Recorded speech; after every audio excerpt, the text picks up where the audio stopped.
elegidos según la presciencia de Dios, Dios Padre, en santificación del Espíritu, para obedecer y ser rociados con la sangre de Jesucristo.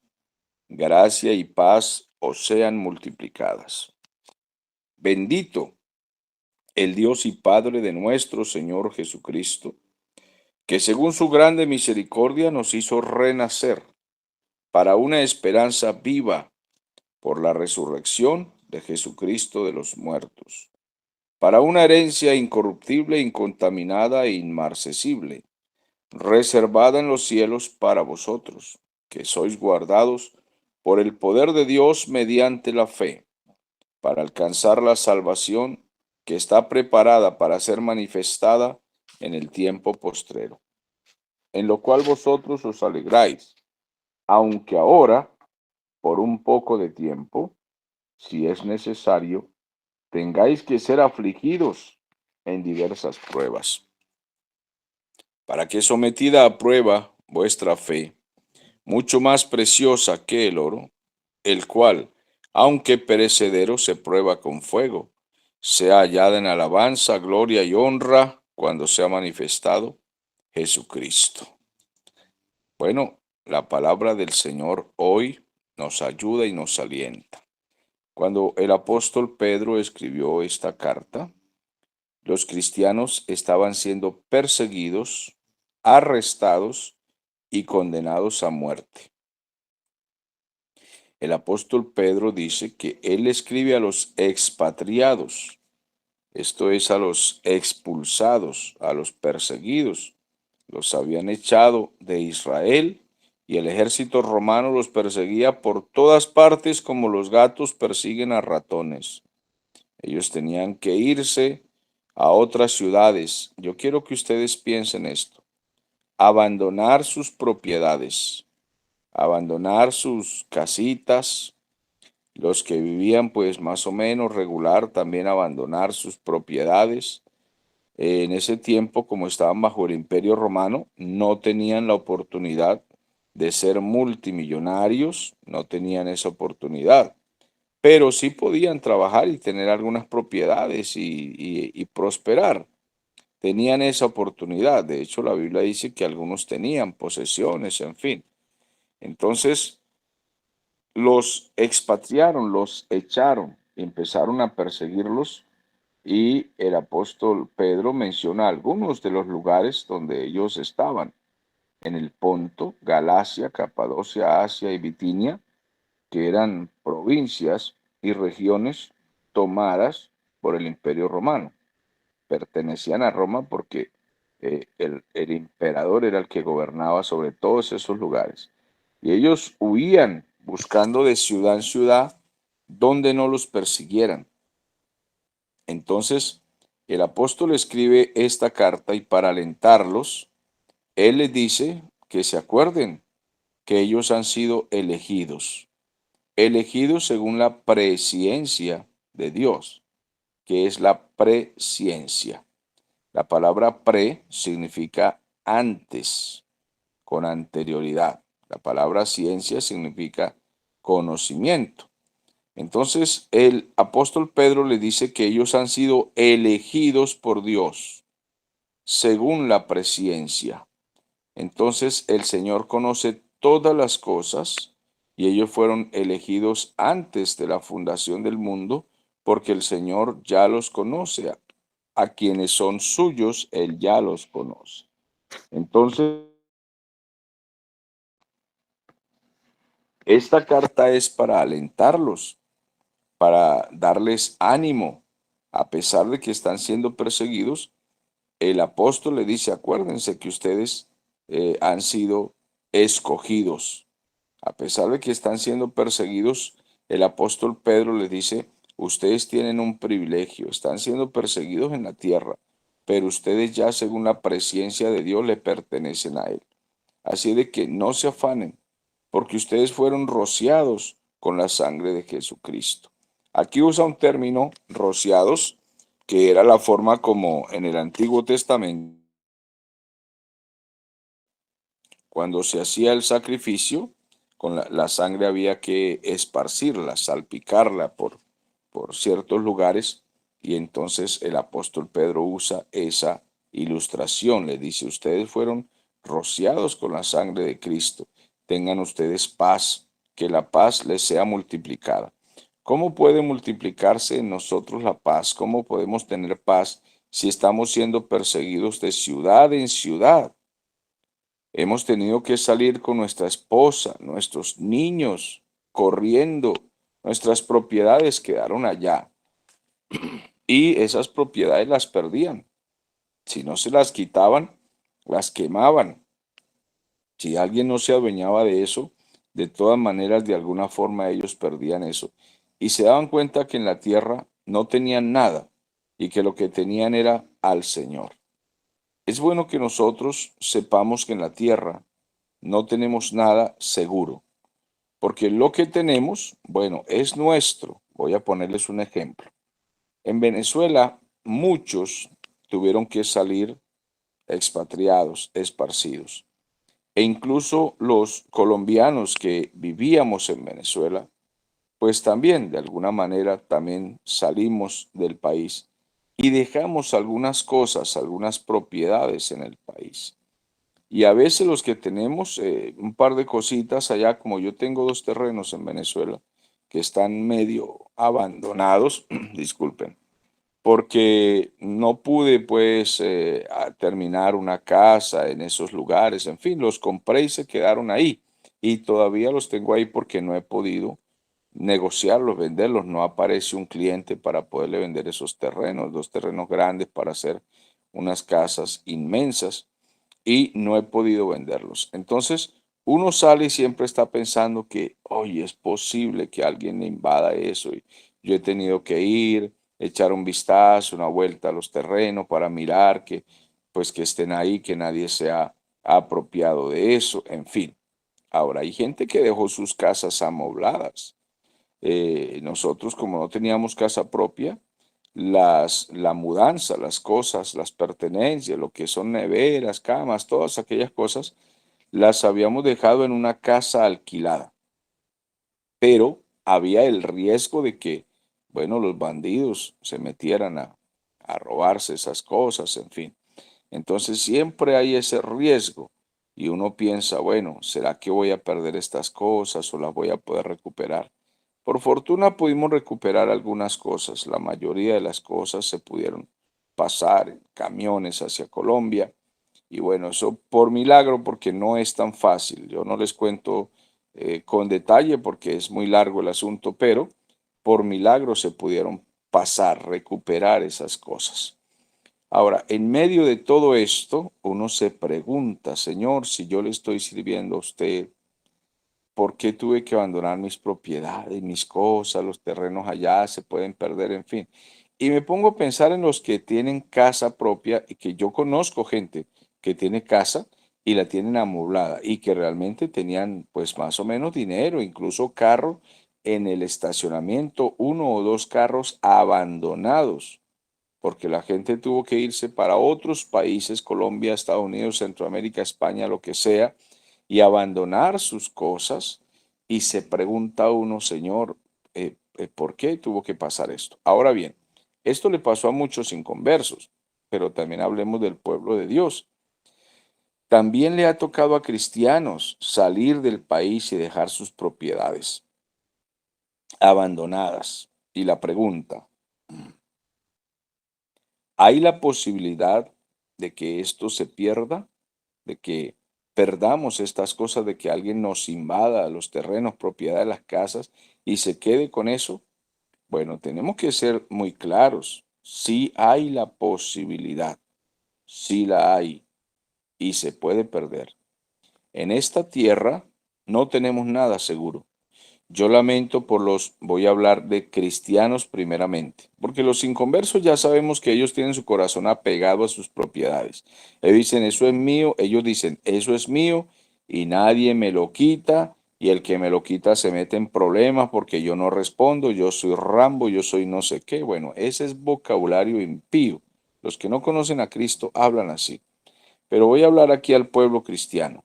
¿Hay la posibilidad de que perdamos esas cosas? Sí, mis amados hermanos, en esta tierra se pierde. Los cristianos perdemos. No siempre, pero perdemos. A veces nos roban, nos quitan las propiedades, quedamos sin nada, tenemos que volver a comenzar. A veces suele pasar así. Los hijos de Dios están siendo en todas partes del mundo de diversas maneras afligidos, probados, etcétera. ¿Por qué? Porque el Señor nos dice, nos habla a través de muchos pasajes bíblicos, en este caso he escogido la carta o la epístola de Pedro, que Él dice que nosotros estamos puestos o llamados a recibir una herencia. Pero mientras los teólogos de la prosperidad están hablando siempre de herencias aquí en la tierra, esos predicadores siempre están hablando de yo decreto que tengo mi carro, yo decreto que este es el año de mi camioneta, yo decreto y establezco que hay plata en el banco, yo decreto que soy rico. Bueno, hablan todas esas inmadureces y herejías antibíblicas. Mientras ellos están pensando en herencias terrenales y posesiones y que yo soy dueño de un carro, dos carros, tres carros, tengo dos, tres casas y que nadie me las quita porque el que me lo quite yo lo mando a eliminar y etcétera, y ese lenguaje impío, nosotros los cristianos hablamos otro lenguaje. Decimos, cabe la posibilidad que perdemos los bienes, la herencia, lo que sea que hayamos recibido en esta tierra, porque nosotros estamos puestos y llamados para recibir otra herencia. El Señor, según su grande misericordia, dice el versículo 3, nos hizo renacer, nos transformó, nos cambió el corazón. Ya no somos apegados a las cosas terrenales, ya no. Si perdemos, perdemos. Si por alguna causa, la circunstancia que sea, la dificultad ya sea personal, familiar, nacional, lo que sea que estemos viviendo, si por alguna causa perdemos las cosas aquí en la tierra,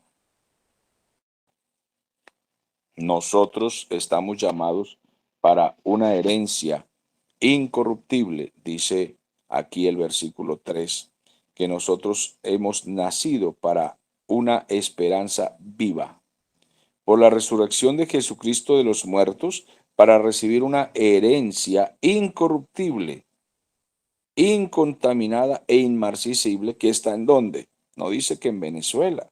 No dice que en Venezuela, para los que dicen, yo decreto y establezco que yo voy a volver a Venezuela,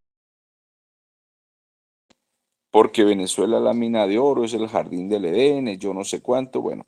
Y de paso se la pasan buscando profecías de esos profetas que aparecen por ahí en las redes, hablando pamplinadas y diciendo que Venezuela es el jardín del Edén, que es la tierra que fluye leche y miel, y que bueno, que vamos a volver a Venezuela para ser ricos, etcétera. Mire, nuestra esperanza y nuestra fe no se debe perder en regresar por lo menos los que son venezolanos a su país, etcétera. Eso no es que sea pecado si no se aferran a eso. No, no, si es una esperanza sin que les amargue la vida, está bien. Pero tengo que decirles una verdad. Hay la posibilidad de que muchos venezolanos, y eso está comprobado y bíblicamente está comprobado, hay la posibilidad de que muchísimos venezolanos, muchos, no regresen a su país. Hay la posibilidad. Pero esto deben saberlo los cristianos, porque los inconversos, ellos no entienden. Ellos piensan que pueden hacer su voluntad humana, que pueden hacer con su vida lo que quieran y que yo voy, regreso y compro también terrenos afuera y en Venezuela y me vuelvo rico y voy a trabajar y como que si Cristo se tardara 5.000 años en venir. Mis amados hermanos, hay la posibilidad de que muchos venezolanos no regresen a su patria. Y esto incluye cristianos, los cuales deben saber que no importa dónde Dios los tenga, en qué país, que Dios les ha permitido llegar, les ha permitido la vida. Si algunos se fueron fuera de la voluntad de Dios y otros dentro de la voluntad de Dios, no lo sé, yo no lo sé. Lo cierto es que Dios los tiene vivos. Eso es lo que importa, los tiene vivos. Y el Señor quiere que sus hijos sepan que están llamados es para una herencia incorruptible, que esta es en los cielos, incontaminada e inmarcesible, que está en los cielos reservada. para nosotros, dice el versículo 4. Está reservada para nosotros. Que el Señor a nosotros, dice el versículo 5, nos ha guardado por su poder, por medio de la fe. ¿Para qué? Para alcanzar esa salvación que está preparada para ser manifestada en el tiempo postrero cuando venga el Señor, cuando sea el tiempo justo y preciso. Dice que en esa salvación nosotros nos alegramos, versículo 6, pero ahora, por un poco de tiempo, si es necesario, si Dios lo ve necesario, Él nos permitirá aflicciones en diversas pruebas. Aflicciones. En esta tierra no tenemos nada seguro, ni la vida, ni la salud, ni el carro, ni las motos, ni la casa, nada, ni el empleo, nada está seguro. Todo es pasajero, todo es efímero. Nosotros no debemos estar aferrados a nada. Mire, con todo cariño y respeto debemos decir, estos accidentes que han tenido esta familia, esto que le ha pasado a nuestra hermana, qué lamentable y triste, pero tan repentino. Ella tiene su agenda hecha, qué va a hacer en el día, qué va a hacer esta semana, qué va a hacer este mes, y entonces, bueno, conversan con su esposo, sus hijos, mire, este mes vamos a hacer esto, aquello, y tal. En la mañana me levanto, arranco para mi trabajo, a las 10 de la mañana ya estoy en esto, a mediodía estoy en tal cosa, en la noche estamos aquí, hacemos esto y lo otro, y de repente viene un golpe. En el golpe pierde la salud momentáneamente, temporalmente. ¿Por cuántos días? No lo sé. Posiblemente una semana, porque bueno, si no hubo fractura, esperamos que se recupere nuestra hermana por lo menos en una semana, por lo menos en lo que necesita regularmente.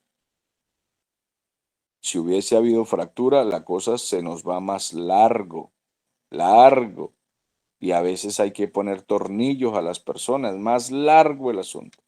Pero mire, una motico que con tanto sacrificio la han comprado, la han pagado y entonces se da un golpe, ahora tienen que llevarla al taller, remendarla, pudo haberla perdido, porque la moto pues siempre se golpeó.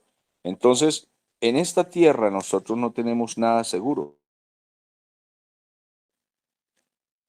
Cualquier cosa puede pasar de manera repentina. Y si estamos aferrados a las cosas que hemos conseguido aquí, pues las perdemos. Entonces necesitamos nosotros aprender. Yo he pensado, bueno, Señor, si perdiera esos terrenos que tengo en Venezuela, que esa platica, si yo puedo venderlos, esa plata me sirve para algo aquí, para trabajar, poner a mis hijos a hacer algún negocio, en fin, ¿no? Bien, pero no hemos podido, no sale cliente que los compre, no sale cliente y eso nos preocupa, pero a veces he pensado, ¿y si algunas personas malas me invaden esos terrenos y a veces las leyes son corruptas y patrocinan ese asunto y perdemos? Ajá, ¿qué puedo hacer? ¿Asesinar a las personas que invadieron? ¿Puedo hacer eso? Hay que pensar en todo eso. ¿Cabe la posibilidad de perder? Sí.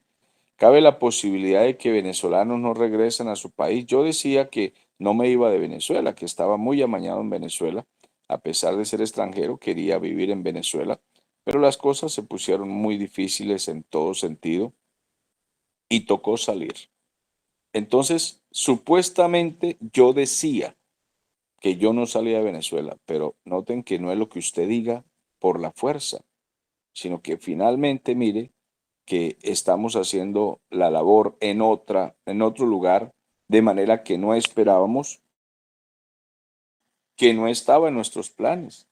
Yo estaba haciendo diligencias para construir en esos terrenos o para venderlos y comprar terreno en otro lugar. En fin, la meta en la mente era quedarnos en Venezuela, pero no se pudo.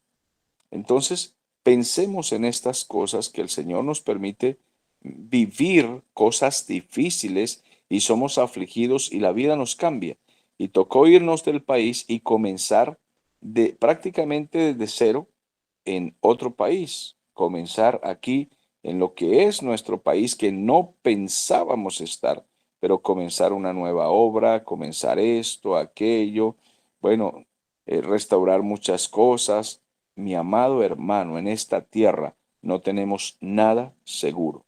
A veces hay gente que tiene a su maridito seguro, hay mujeres que piensan que lo tienen dominado, ¿no? Y cuando menos esperan, el marido levanta vuelo y se va. Y a veces no se va solo.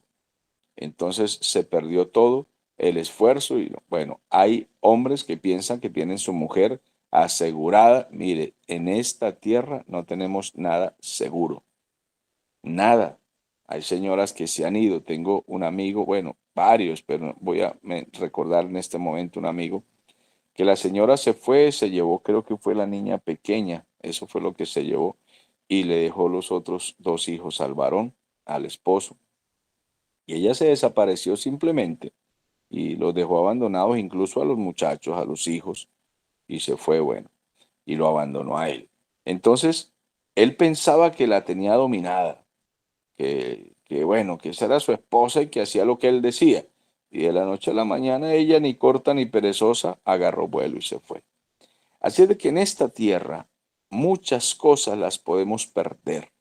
Somos afligidos, no tenemos nada seguro, somos procesados, porque el Espíritu Santo nos dice que mientras estemos aquí, si es necesario, tendremos que pasar por diversas incluye todo, el hogar, familia, ministerio, economía, eh, los hijos.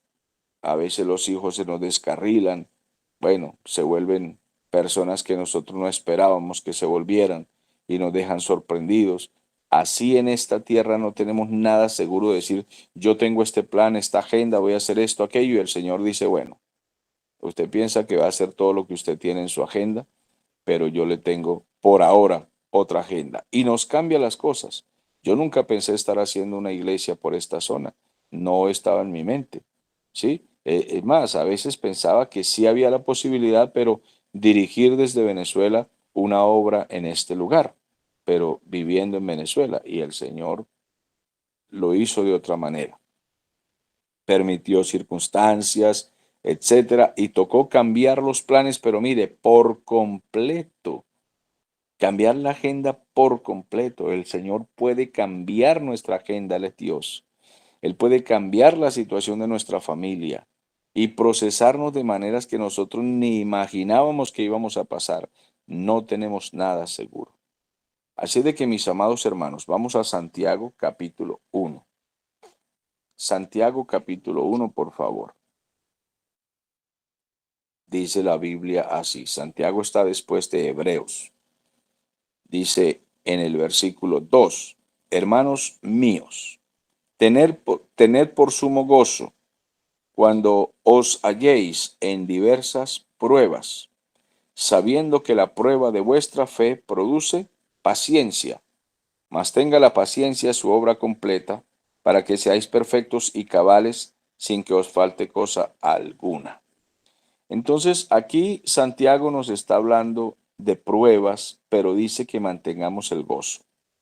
Créame que si a uno le toca salir de su país, o por lo menos del país donde vivía, y más cuando el país es propio, como le ha pasado a muchos venezolanos, y en este caso estoy hablando específicamente de los cristianos, que les ha tocado irse de su nación, incluso de su congregación donde ellos amaban, se congregaban. Yo conozco cantidad de cristianos que eran miembros de una iglesia y ayudaban en su iglesia en Venezuela, los conozco personalmente, ¿sí?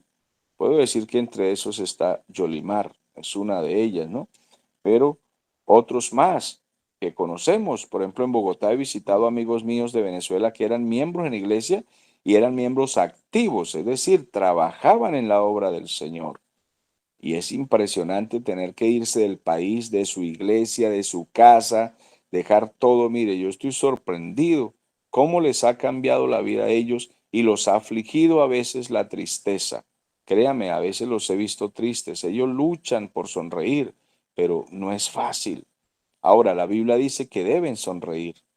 No dice que se deben reír a carcajadas como el que se burla, no, tampoco dice eso, pero dice que es necesario que nosotros entendamos que debemos mantener el gozo aun cuando estén en esas pruebas. ¿Y cómo se mantiene el gozo en esas pruebas, en esas dificultades? ¿Cómo mis hermanos que han tenido este golpe, este accidente, si tenían planes, tenían agenda, tenían, y ahora hay que detenerse y cambiar todos los planes y hacer nueva agenda porque hay un golpe que nos retrasa una semana, 2 semanas, 3 semanas y esto se puede convertir en un mes porque obvio que la cadena va a traer otras repercusiones en sus vidas. Y amados, ¿cómo tenemos gozo en estas circunstancias? No lo sé. No sé cómo se hace para tener gozo. Yo solo sé que si nosotros hemos muerto para el mundo y para nosotros, entonces nacimos de nuevo. Ahora somos nueva criatura en Cristo y lo único que nos importa es que se haga su voluntad en nosotros y eso debe producirnos gozo. Y es triste tener que reconocer que no sea fácil el que tengamos gozo, pero es lo que dice la Biblia. Bueno, que tengamos gozo cuando os halléis en diversas pruebas y que esa prueba está produciendo en nuestra vida paciencia y que esa paciencia debe ser una obra completa para que seáis perfectos y cabales y no nos volvamos locos en medio de la dificultad. El versículo 12 de ahí mismo, en Santiago 1, el versículo 12 dice, bienaventurado el varón que soporta la tentación, porque cuando haya resistido la prueba, recibirá la corona de vida que Dios ha prometido a los que le temen. Amado hermano, si estamos en dificultades, mi Señor está observando y tomando nota de nuestro comportamiento en la prueba, en la dificultad, en la tentación. Él está observando y tomando nota porque Él nos va a recompensar porque Él quiere bendecirnos. Y cada vez que vencemos una tentación, una prueba, el Señor viene con recompensas para nosotros. Y después al final de toda esta carrera, las recompensas mayores, las eternas vienen. Así de que por el momento, amados, oremos, tengamos paz, tengamos gozo, que el Señor está con nosotros en cualquier dificultad. Eso quería comentarles en este día.